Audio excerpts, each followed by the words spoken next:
ನಮಸ್ಕಾರ. ಇಂದಿನ ವಾರ್ತೆಗಳಿಗೆ ಸ್ವಾಗತ. ಮೊದಲಿಗೆ ಮುಖ್ಯಾಂಶಗಳು. ಕಾಸರಗೋಡಿನಲ್ಲಿ ಮನೆಗೆ ಬೆಂಕಿ ಹತ್ತಿಕೊಂಡ ಘಟನೆ, ಮನೆಯ ಮೇಲ್ಛಾವಣಿ ಸಂಪೂರ್ಣ ಬೆಂಕಿಗೆ ಆಹುತಿ. ಕಾಸರಗೋಡು ನಗರಸಭೆಯನ್ನು ಮುನ್ನಡೆಸಲಿರುವ ಶಹೀನಾ ಸಲೀಂ 215 ಮತಗಳ ಬಹುಮತದೊಂದಿಗೆ ನಗರಸಭೆಯ ಅಧ್ಯಕ್ಷ ಸ್ಥಾನಕ್ಕೆ ಆಯ್ಕೆ. ಕೊಟ್ಟಕುನ್ನವಿನಲ್ಲಿ ಚಿರತೆ ಮೃತಪಟ್ಟ ಸ್ಥಿತಿಯಲ್ಲಿ ಕಂಡುಬಂದ ಘಟನೆ, ಮರಣೋತ್ತರ ಪರೀಕ್ಷೆಯಲ್ಲಿ ನೈಸರ್ಗಿಕ ಸಾವು ಎಂದ ಅಧಿಕಾರಿಗಳು. ಸ್ಥಳೀಯಾಡಳಿತ ಚುನಾವಣೆಯಲ್ಲಿ ಹಲವು ಸ್ಥಳಗಳಲ್ಲಿ ಅನಿರೀಕ್ಷಿತ ಫಲಿತಾಂಶ ಆರಂಭವಾಗಿದೆ. ಆಡಳಿತದ ಕುರಿತು ಪಕ್ಷಗಳಲ್ಲಿ ಸಕ್ರಿಯ ಚರ್ಚೆಗಳು. 9ನೇ ತರಗತಿಯ ವಿದ್ಯಾರ್ಥಿ ನೇಣು ಬಿಗಿದು ಆತ್ಮಹತ್ಯೆಗೈದ ಘಟನೆ, ನೆಟ್ಟಣಿಗೆ ಕುಂಜತೊಟ್ಟಿ ನಿವಾಸಿ ಪ್ರಜ್ವಲ್ ಆಗಿದ್ದಾನೆ ಮೃತಪಟ್ಟ ದುರ್ದೈವಿ. ವಾರ್ತೆಗಳು ವಿವರವಾಗಿ. ಕಾಸರಗೋಡಿನ ಕೊಲಕ್ಕೆಬೈಲು ಎಂಬಲ್ಲಿ ಮನೆಯೊಂದಕ್ಕೆ ಬೆಂಕಿ ಹತ್ತಿಕೊಂಡ ಘಟನೆ ನಡೆದಿದೆ. ಮಂಗಳವಾರ ಬೆಳಗ್ಗೆ 10 ಗಂಟೆ ಸುಮಾರಿಗೆ ಈ ಘಟನೆ ನಡೆದಿರುವುದು. ಮನೆಯ ಮೇಲ್ಛಾವಣಿ ಸಂಪೂರ್ಣವಾಗಿ ಬೆಂಕಿಗೆ ಆಹುತಿಯಾಗಿದೆ. ಅಗ್ನಿಶಾಮಕ ದಳವು ಆಗಮಿಸಿ ಬೆಂಕಿಯನ್ನು ನಂದಿಸಿತು.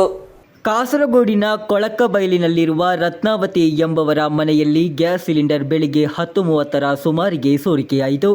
ಇದರಿಂದಾಗಿ ಬೆಂಕಿ ಕಾಣಿಸಿಕೊಂಡಿತು.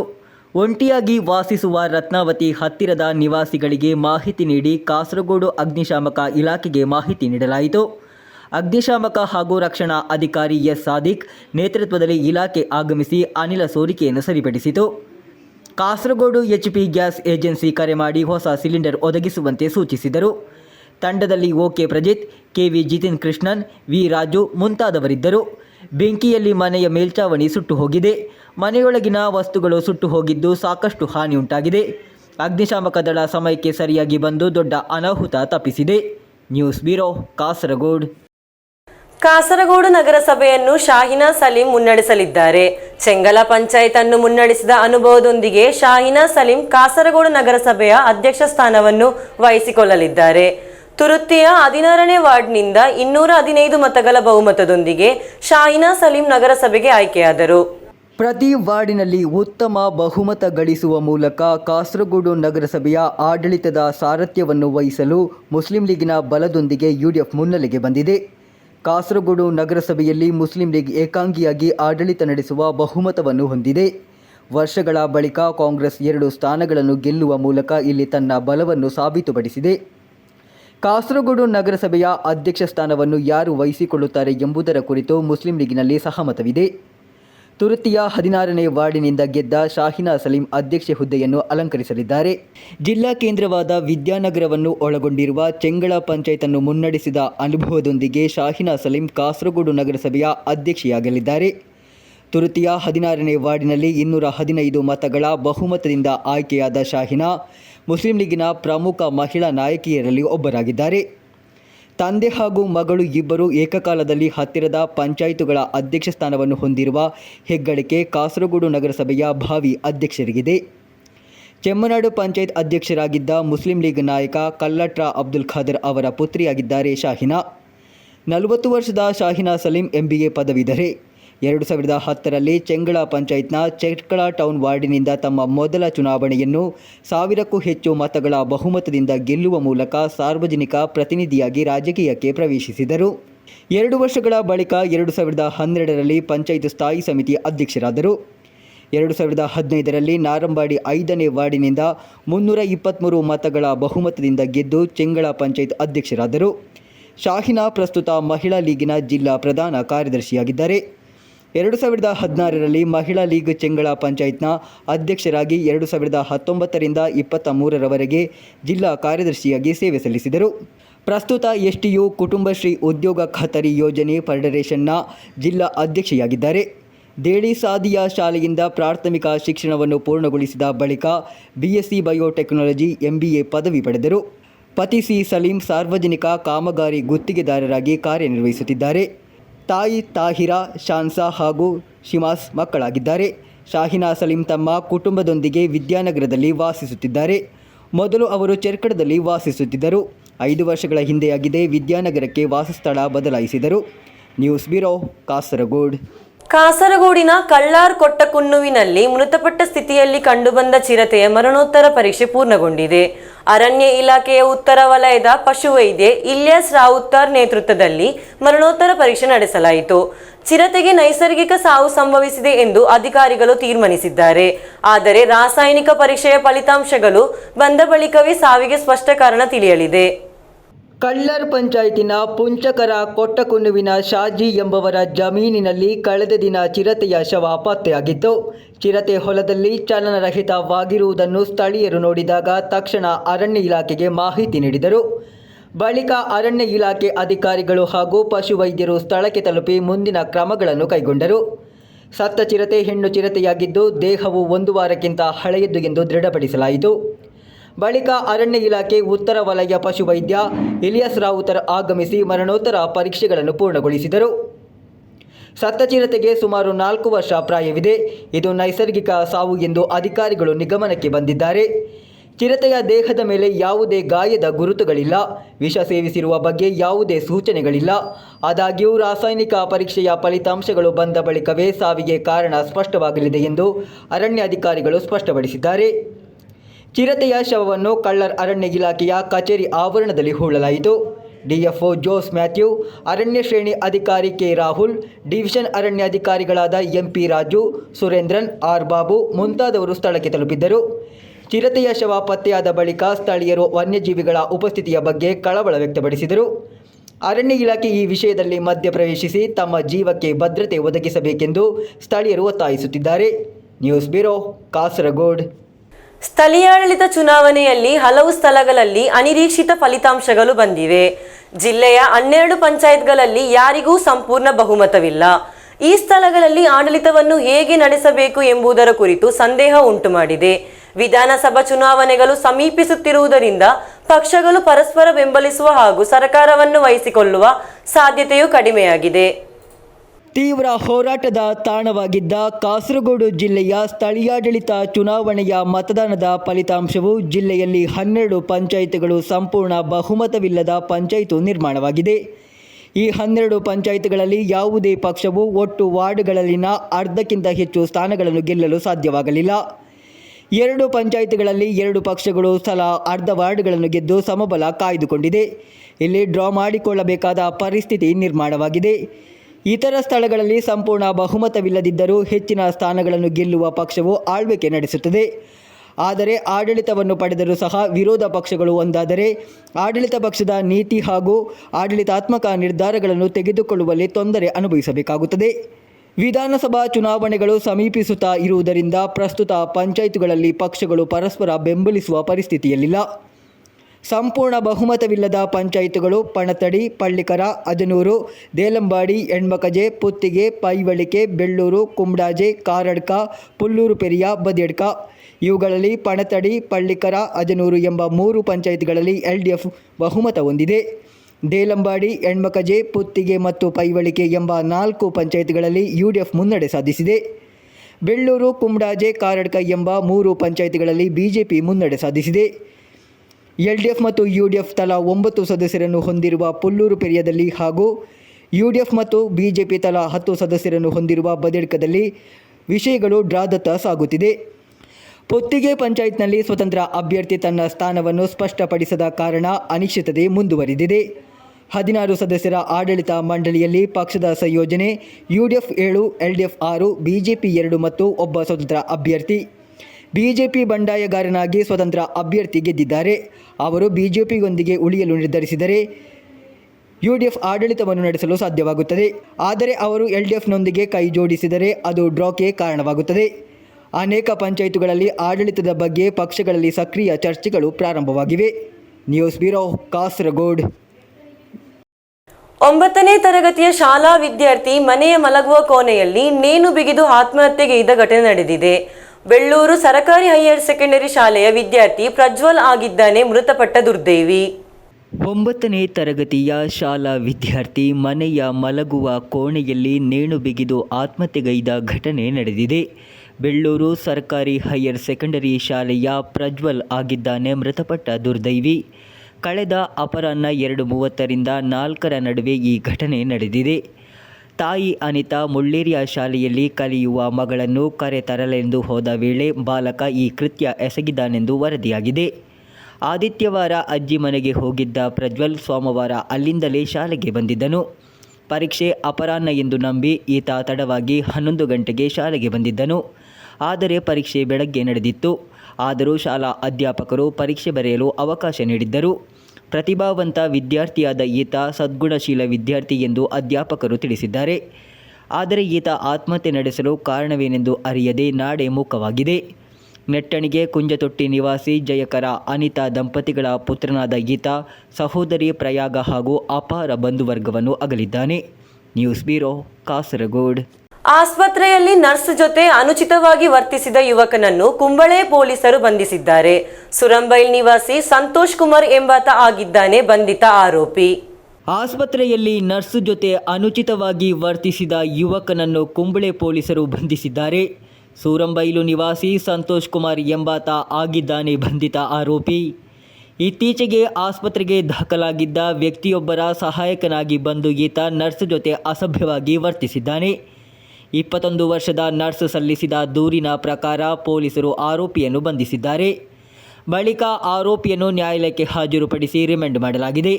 News bureau, Kasaragod. ಕಾಂಜಂಗಾಡ್ ನಗರಸಭೆಯ ಅಧ್ಯಕ್ಷರಾಗಿ ವಿ ರಮೇಶನ್ ಅಧಿಕಾರ ವಹಿಸಿಕೊಳ್ಳಲಿದ್ದಾರೆ. ಇದು 2ನೇ ಬಾರಿಯಾಗಿದೆ ವಿ ರಮೇಶನ್ ಅಧ್ಯಕ್ಷರಾಗುತ್ತಿರುವುದು. ಈ ಹಿಂದೆ ಕೈಗೊಂಡ ಅಭಿವೃದ್ಧಿ ಕಾರ್ಯಗಳ ಮುಂದುವರಿಕೆಗೆ ಮೊದಲ ಆದ್ಯತೆಯನ್ನು ವಿ ರಮೇಶನ್ ನೇತೃತ್ವದ ಆಡಳಿತ ಸಮಿತಿಯು ನೀಡಲಿದೆ. ಕಾಂಜಂಗಾಡಿನ ಅಭಿವೃದ್ಧಿ ಕನಸುಗಳಿಗೆ ಭರವಸೆ ನೀಡುತ್ತಾ ವಿ ರಮೇಶನ್ ಕಾಂಜಂಗಾಡ್ ನಗರಸಭೆಯ ಅಧ್ಯಕ್ಷರಾಗಲಿದ್ದಾರೆ. 2ನೇ ಬಾರಿಯಾಗಿದೆ ವಿ ರಮೇಶನ್ ಕಾಂಜಂಗಾಡ್ ನಗರಸಭೆಯ ಅಧ್ಯಕ್ಷರಾಗುತ್ತಿರುವುದು. ರಮೇಶನ್ ಅವರನ್ನೇ ಅಧ್ಯಕ್ಷ ಅಭ್ಯರ್ಥಿಯಾಗಿ ತೋರಿಸುವ ಮೂಲಕ LDF ಚುನಾವಣಾ ಪ್ರಚಾರವನ್ನು ನಡೆಸಿತು. ಅಭಿಯಾನವು ಯಶಸ್ವಿಯಾಗುವುದರೊಂದಿಗೆ ಹೆಚ್ಚಿನ ವಾರ್ಡ್ಗಳಲ್ಲಿ LDF ಉತ್ತಮ ಗೆಲುವು ಸಾಧಿಸಿತು. ವಿ ರಮೇಶನ್ 2015ರಿಂದ 2020ರವರೆಗೆ ಕಾಂಜಂಗಾಡ್ ನಗರಸಭೆಯ ಅಧ್ಯಕ್ಷರಾಗಿದ್ದರು. ಆ ಸಮಯದಲ್ಲಿ ಕಾಂಜಂಗಾಡ್ ರಾಜ್ಯ ಮಟ್ಟದ ಶಾಲಾ ಕಲೋತ್ಸವವನ್ನು ಆಯೋಜಿಸಲಾಗಿತ್ತು. ಅತ್ಯುತ್ತಮ ಸಂಘಟನೆಯು ರಾಜ್ಯ ಮಟ್ಟದ ಶಾಲಾ ಕಲೋತ್ಸವವನ್ನು ಭಾರೀ ಯಶಸ್ವಿಗೊಳಿಸಿತು. ಮಂಜೇಶ್ವರ ವಲಯ ಕಾರ್ಯದರ್ಶಿಯಾಗಿ ಹಾಗೂ ಕೇರಳದ ನಗರಸಭೆಗಳ ಮಂಡಳಿಗಳ ಅಧ್ಯಕ್ಷರಾಗಿ ಕಾರ್ಯನಿರ್ವಹಿಸಿದ ವಿ ರಮೇಶನ್ ಪ್ರಸ್ತುತ CPM ಜಿಲ್ಲಾ ಕಾರ್ಯದರ್ಶಿಯಾಗಿದ್ದಾರೆ. SFI ಮೂಲಕ ರಾಜಕೀಯ ಪ್ರವೇಶಿಸಿದ ಅವರು SFI ಜಿಲ್ಲಾ ಅಧ್ಯಕ್ಷರಾಗಿದ್ದರು ಹಾಗೂ ರಾಜ್ಯ ಸಮಿತಿಯ ಸದಸ್ಯರಾಗಿದ್ದರು. ಇದಲ್ಲದೆ DYFI ಯೂನಿಟ್ ಕಾರ್ಯದರ್ಶಿಯಿಂದ ಕೇಂದ್ರ ಸಮಿತಿಯ ಸದಸ್ಯರಾಗಿದ್ದರು. 2001ರಿಂದ 2011ರವರೆಗೆ DYFI ರಾಜ್ಯ ಉಪಾಧ್ಯಕ್ಷರಾಗಿ ಹಾಗೂ ಕೋಶಾಧಿಕಾರಿಯಾಗಿ ಹುದ್ದೆಗಳನ್ನು ಅಲಂಕರಿಸಿದ್ದಾರೆ. ಪ್ರಸ್ತುತ ಅವರು ಮೀನುಗಾರರ ಯೂನಿಯನ್ ರಾಜ್ಯ ಕಾರ್ಯದರ್ಶಿ ಹಾಗೂ CTU ಜಿಲ್ಲಾ ಕಾರ್ಯದರ್ಶಿಯಾಗಿದ್ದಾರೆ. ಕಳೆದ ವಿಧಾನಸಭಾ ಚುನಾವಣೆಯಲ್ಲಿ ಮಂಜೇಶ್ವರದಿಂದ ಸ್ಪರ್ಧಿಸಿದ್ದರು. ಆದರೆ ಗೆಲುವು ಅವರ ಪಾಲಿಗೆ ಒಲಿಯಲಿಲ್ಲ. ಪ್ರಸ್ತುತ ವಿ ರಮೇಶನ್ ಕಾಂಜಂಗಾಡ್ ಸೌತಿನಲ್ಲಿ ವಾಸಿಸುತ್ತಿದ್ದಾರೆ. ಪತ್ನಿ ಅನಿತಾ, AR ಆರ್ಯ ಹಾಗೂ AR ಅಭಿರಾಮ್ ಮಕ್ಕಳಾಗಿದ್ದಾರೆ. News bureau, Kasaragod. ಮಂಜೇಶ್ವರ ಕುಂಜತ್ತೂರಿನ ಪೀಸ್ ಕ್ರಿಯೇಟಿವ್ ಸೆಂಟರ್ ಶಾಲೆಯಲ್ಲಿ ಅರಬಿಕ್ ದಿನಾಚರಣೆಯು ಬಹಳ ವಿಜೃಂಭಣೆಯಿಂದ ನಡೆಯಿತು. ಇದರ ಭಾಗವಾಗಿ ಮಂಗಳವಾರ ಬೆಳಗ್ಗೆ CBSE ಹಾಗೂ ರಾಜ್ಯ ಪಠ್ಯಕ್ರಮ ವಿದ್ಯಾರ್ಥಿಗಳ ಆಶ್ರಯದಲ್ಲಿ ಅಂತರ್ಶಾಲಾ ಕುರಾನ್ ಪಠಣ, ಅರಬಿಕ್ ಕ್ಯಾಲಿಗ್ರಫಿ ಹಾಗೂ ಅಸ್ಸಾಂ ಸ್ಪರ್ಧೆಗಳನ್ನು ಆಯೋಜಿಸಲಾಯಿತು. ಮಂಜೇಶ್ವರ ಕುಂಜತ್ತೂರಿನ ಪೀಸ್ ಕ್ರಿಯೇಟಿವ್ ಸೆಂಟರ್ ಶಾಲೆಯಲ್ಲಿ ಅರಬಿಕ್ ದಿನಾಚರಣೆಯು ಬಹಳ ವಿಜೃಂಭಣೆಯಿಂದ ನಡೆಯಿತು. ಇದರ ಭಾಗವಾಗಿ ಮಂಗಳವಾರ ಬೆಳಗ್ಗೆ CBSI ಹಾಗೂ ರಾಜ್ಯ ಪಠ್ಯಕ್ರಮ ವಿದ್ಯಾರ್ಥಿಗಳ ಆಶ್ರಯದಲ್ಲಿ ಅಂತರ್ಶಾಲಾ ಕುರಾನ್ ಪಠಣ, ಅರಬಿಕ್ ಕ್ಯಾಲಿಗ್ರಫಿ ಹಾಗೂ ಅಜಾನ್ ಸ್ಪರ್ಧೆಗಳನ್ನು ಆಯೋಜಿಸಲಾಯಿತು. ಶಾಲಾ ಪ್ರಾಂಶುಪಾಲ ಅಬ್ದುಲ್ ಖಾದರ್ ಕಾರ್ಯಕ್ರಮವನ್ನು ಉದ್ಘಾಟಿಸಿದರು. ತಮ್ಮ ಭಾಷಣದಲ್ಲಿ ವಿದ್ಯಾರ್ಥಿಗಳಲ್ಲಿ ಧಾರ್ಮಿಕ ಜ್ಞಾನ, ಅಭ್ಯಾಸಗಳು, ಭಾಷೆಯ ಸೌಂದರ್ಯ ಹಾಗೂ ಸಾಂಸ್ಕೃತಿಕ ಮೌಲ್ಯಗಳನ್ನು ತುಂಬುವಲ್ಲಿ ಇಂತಹ ಸ್ಪರ್ಧೆಗಳು ನಿರ್ಣಾಯಕ ಪಾತ್ರ ವಹಿಸುತ್ತದೆ ಎಂದು ಹೇಳಿದರು. ಸ್ಪರ್ಧೆಗಳಲ್ಲಿ ಉತ್ಸಾಹದಿಂದ ಭಾಗವಹಿಸಿದ ಎಲ್ಲ ವಿದ್ಯಾರ್ಥಿಗಳನ್ನು ಅವರು ಅಭಿನಂದಿಸಿದರು. ವಿವಿಧ CBSI ಹಾಗೂ ರಾಜ್ಯ ಪಠ್ಯಕ್ರಮ ಶಾಲೆಗಳ ವಿದ್ಯಾರ್ಥಿಗಳು ಸ್ಪರ್ಧೆಗಳಲ್ಲಿ ಉತ್ಸಾಹದಿಂದ ಭಾಗವಹಿಸಿದರು. ಅರಬಿಕ್ ದಿನಾಚರಣೆಯ ಭಾಗವಾಗಿ ಆಯೋಜಿಸಲಾದ ಕಾರ್ಯಕ್ರಮದ ಮುಖ್ಯ ಉದ್ದೇಶವೆಂದರೆ ವಿದ್ಯಾರ್ಥಿಗಳಲ್ಲಿ ಕುರಾನ್, ಅರಬಿಕ್ ಭಾಷೆ ಹಾಗೂ ಇಸ್ಲಾಮಿಕ್ ಸಂಸ್ಕೃತಿಯ ಬಗ್ಗೆ ಕಲಿಯುವ ಪ್ರಜ್ಞೆಯನ್ನು ಮೂಡಿಸುವುದು. ಕುರಾನ್ ಪಠಣ ಬಾಲಕಿಯರ ಸ್ಪರ್ಧೆಯಲ್ಲಿ ಮೊರತನೆ MS ಗ್ಲೋಬಲ್ ಶಾಲೆಯ ವಿದ್ಯಾರ್ಥಿನಿ ಫಾತಿಮಾ ಸುರಯ್ಯ ಹಾಗೂ ಬಾಲಕರ ವಿಭಾಗದಲ್ಲಿ ಅದೇ ಶಾಲೆಯ ವಿದ್ಯಾರ್ಥಿ ಮೊಹಮ್ಮದ್ ಫತೀನ್ ಪ್ರಥಮ ಸ್ಥಾನವನ್ನು ಪಡೆದರು. ಅರಬಿಕ್ ಕ್ಯಾಲಿಗ್ರಫಿ ಸ್ಪರ್ಧೆಯಲ್ಲಿ ಎಂಎಸ್ ಗ್ಲೋಬಲ್ ಶಾಲೆಯ ವಿದ್ಯಾರ್ಥಿನಿ ಸಬಿಹಾ ಕೌಸರ್ ಪ್ರಥಮ ಸ್ಥಾನ ಹಾಗೂ ಕುಂಜತ್ತೂರು ಪೀಸ್ ಕ್ರಿಯೇಟಿವ್ ಸೆಂಟರ್ ಶಾಲೆಯ ವಿದ್ಯಾರ್ಥಿನಿ ಹನಾ ಫಾತಿಮಾ ದ್ವಿತೀಯ ಸ್ಥಾನ ಪಡೆದರು. ಅಜಾನ್ ಸ್ಪರ್ಧೆಯಲ್ಲಿ ಕುಂಜತ್ತೂರು ಪೀಸ್ ಕ್ರಿಯೇಟಿವ್ ಸೆಂಟರ್ ಶಾಲೆಯ ವಿದ್ಯಾರ್ಥಿ ಇಸ್ಮಾಯಿಲ್ ಅಹಮದ್ ಶಬಲ್ ಪ್ರಥಮ ಸ್ಥಾನ, ಅಬ್ದುಲ್ ಶಮೀದ್ ದ್ವಿತೀಯ ಸ್ಥಾನ ಪಡೆದರು. ಅನುಭವಿ ವಿದ್ವಾಂಸರು ಹಾಗೂ ಶಿಕ್ಷಕರು ಸ್ಪರ್ಧೆಗಳಲ್ಲಿ ತೀರ್ಪುಗಾರರಾಗಿ ಭಾಗವಹಿಸಿದ್ದರು. ವಿಜೇತ ವಿದ್ಯಾರ್ಥಿಗಳಿಗೆ ನಗದು ಬಹುಮಾನ, ಪ್ರಮಾಣ ಪತ್ರಗಳು ಮತ್ತು ಸ್ಮರಣಿಕೆಗಳನ್ನು ವಿತರಿಸಲಾಯಿತು. ಕಾರ್ಯಕ್ರಮದ ಯಶಸ್ಸಿಗೆ ಶಾಲಾ ಆಡಳಿತ ಮಂಡಳಿ, ಶಿಕ್ಷಕರು ಮತ್ತು ಪೋಷಕರು ಸಂಪೂರ್ಣ ಬೆಂಬಲ ನೀಡಿದರು. Abdul Rehman Udyavara, news bureau, Manjeshwar. JCI ಕಾಸರಗೋಡಿನ 2026ನೇ ಸಾಲಿನ ಪದಾಧಿಕಾರಿಗಳ ಪದಗ್ರಹಣ ಸಮಾರಂಭ ಹಾಗೂ ಸುವರ್ಣ ಮಹೋತ್ಸವ ಆಚರಣೆಯು ಡಿಸೆಂಬರ್ 17ರಂದು ಕಾಸರಗೋಡು ಕಾನ್ಫರೆನ್ಸ್ ಹಾಲ್ನಲ್ಲಿ ನಡೆಯಲಿದೆ. ಮಂಜೇಶ್ವರ ಶಾಸಕ ಎಕೆಎಂ ಅಶ್ರಫ್ ಮುಖ್ಯ ಅತಿಥಿಗಳಾಗಿ ಭಾಗವಹಿಸಲಿದ್ದಾರೆ. ಸಿದ್ಧತೆಗಳು ಪೂರ್ಣಗೊಂಡಿವೆ ಎಂದು ಪದಾಧಿಕಾರಿಗಳು ತಿಳಿಸಿದರು. ಜೆಸಿಐ ವಿದ್ಯಾನಗರದ 2026ನೇ ಸಾಲಿನ ನೂತನ ಪದಾಧಿಕಾರಿಗಳ ಪದಗ್ರಹಣ ಹಾಗೂ ಸುವರ್ಣ ಮಹೋತ್ಸವ ಸಮಾರಂಭವು ಡಿಸೆಂಬರ್ 17ರಂದು ಬುಧವಾರ ಸಂಜೆ 6:30ಕ್ಕೆ ಕಾಸರಗೋಡು ಮುನ್ಸಿಪಲ್ ಕಾನ್ಫರೆನ್ಸ್ ಹಾಲಿನಲ್ಲಿ ನಡೆಯಲಿದೆ ಎಂದು ಪದಾಧಿಕಾರಿಗಳು ಸುದ್ದಿಗೋಷ್ಠಿಯಲ್ಲಿ ತಿಳಿಸಿದರು. ಮುಖ್ಯ ಅತಿಥಿಗಳಾಗಿ ಮಂಜೇಶ್ವರ ಶಾಸಕ ಎಕೆಎಂ ಅಶ್ರಫ್ ಭಾಗವಹಿಸಲಿದ್ದಾರೆ. ಜೆಸಿಐ ಕಾಸರಗೋಡು ಅಧ್ಯಕ್ಷ ಜಿವಿ ಮಿಥುನ್ ಅಧ್ಯಕ್ಷತೆ ವಹಿಸಲಿದ್ದು, ಜೆಸಿಐ ವಲಯ ಅಧ್ಯಕ್ಷ ಎನ್ ಅರುಣ್ ಕುಮಾರ್ ಪ್ರಭು ವಿಶೇಷ ಅತಿಥಿಗಳಾಗಿ ಭಾಗವಹಿಸಲಿದ್ದಾರೆ. ಜೆಸಿಐ ರಾಷ್ಟ್ರೀಯ ತರಬೇತಿದಾರ ಎನ್ಪಿ ಯತೀಶ್ ಬಳ್ಳಾಲ್ ಮುಖ್ಯ ಭಾಷಣ ಮಾಡಲಿದ್ದಾರೆ. ಚಲನಚಿತ್ರ ತಾರೆ ಶರಣ್ಯ ರಾಮಚಂದ್ರನ್ ವಿಶೇಷ ಅತಿಥಿಗಳಾಗಿ ಭಾಗವಹಿಸಲಿದ್ದಾರೆ. ವಲಯ ಉಪಾಧ್ಯಕ್ಷ ರಶೀದ್ ಕೆಎಚ್ ಮತ್ತು ಜೆಸಿಐ ಕಾಸರಗೋಡು ಮಾಜಿ ಅಧ್ಯಕ್ಷ ಕೆಎಂ ಮೊಯ್ದೀನ್ ಮಾತನಾಡಲಿದ್ದಾರೆ. ಕಾರ್ಯಕ್ರಮ ನಿರ್ದೇಶಕ ಸಿಕೆ ಅಜಿತ್ ಕುಮಾರ್ ಸ್ವಾಗತಿಸಲಿದ್ದು, ಕಾರ್ಯದರ್ಶಿ ಎ ಸಾದಿಕ್ ಧನ್ಯವಾದ ಸಮರ್ಪಿಸಲಿದ್ದಾರೆ. ನಿಸಾರ್ ತಾಯಲ್, ಕೋಶಾಧಿಕಾರಿ ಕೆವಿ ಸಜೀಶ್ ಹಾಗೂ ಇತರ ಆಡಳಿತ ಮಂಡಳಿ ಸದಸ್ಯರು 2026ರ ಅಧ್ಯಕ್ಷರಾಗಿ ಪ್ರಮಾಣ ವಚನ ಸ್ವೀಕರಿಸಲಿದ್ದಾರೆ. ವಿವಿಧ ಕ್ಷೇತ್ರಗಳಲ್ಲಿ ಅದ್ಭುತ ಪ್ರದರ್ಶನ ನೀಡಿದವರಿಗೆ ಸಮಾರಂಭದಲ್ಲಿ ಪ್ರಶಸ್ತಿಗಳನ್ನು ನೀಡಿ ಗೌರವಿಸಲಾಗುವುದು. ಜೆಸಿಐ ಕಾಸರಗೋಡಿನ ಮಾಜಿ ಅಧ್ಯಕ್ಷರನ್ನು ಸಹ സമ്മാനിಸಲಾಗುವುದು. ಸಾಂಸ್ಕೃತಿಕ ಕಾರ್ಯಕ್ರಮಗಳು ಇರುತ್ತವೆ. അരനൂറ്റാണ്ട് പാരമ്പര്യമുള്ള ജെസിഐ കാസർഗോഡ് അതിൻ്റെ സുവർണ ജൂബിലി വർഷത്തിലേക്ക് കടക്കുമ്പോൾ 2026 വർഷത്തെ സ്ഥാനാരോഹണ ചടങ്ങ് നാളെ, അതായത് ബുധനാഴ്ച 17-ാം തീയതി കാസർഗോഡ് മുനിസിപ്പൽ കോൺഫറൻസ് ഹാളിൽ വെച്ച് നടക്കുകയാണ്. പുതിയ പ്രസിഡന്റായി ജെസി നിസാർ തായൽ അദ്ദേഹത്തിൻ്റെ ടീം മെമ്പേഴ്സും നാളെ അധികാരമേൽക്കുകയാണ്. ഈ ചടങ്ങിൽ മുഖ്യാതിഥിയായി പങ്കെടുക്കുന്നത് ബഹുമാനപ്പെട്ട മഞ്ചേശ്വരം MLA ശ്രീ എകെഎം അഷ്റഫാണ്. കൂടാതെ ഗസ്റ്റ് ഓഫ് ഓണറായിട്ട് പങ്കെടുക്കുന്നത് ജെസിഐ സോൺ 19ന്റെ പ്രസിഡന്റ് ശ്രീ അരുൺ പ്രഭുവാണ്.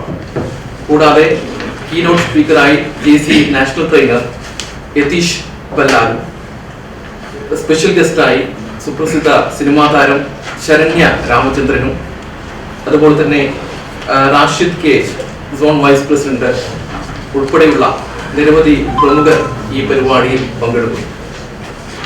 ഞാൻ നേരത്തെ സൂചിപ്പിച്ചതുപോലെ തന്നെ ജെസിഐ കാസർഗോഡ് കുറെ വർഷങ്ങളായി വിവിധ പ്രവർത്തനങ്ങൾ, ജീവകാരുണ്യ പ്രവർത്തനങ്ങൾ, ആരോഗ്യ മേഖലയിൽ, വിദ്യാഭ്യാസ മേഖലയിൽ, അതുപോലെ തന്നെ പേഴ്സണാലിറ്റി ഡെവലപ്മെന്റ് മേഖലയിലൊക്കെയും നിരവധിയായിട്ടുള്ള പ്രവർത്തനങ്ങൾ കാഴ്ചവെച്ചിട്ടുള്ള ഒരു പ്രസ്ഥാനമാണ്. ഈ പ്രസ്ഥാനം കഴിഞ്ഞ 50 വർഷങ്ങളായിട്ട് നടത്തിയിട്ടുള്ള ഈ പ്രവർത്തനങ്ങൾക്കൊക്കെ അതിന് ചുക്കാൻ പിടിച്ചത് നമ്മുടെ പാസ്റ്റ് പ്രസിഡൻസാണ്.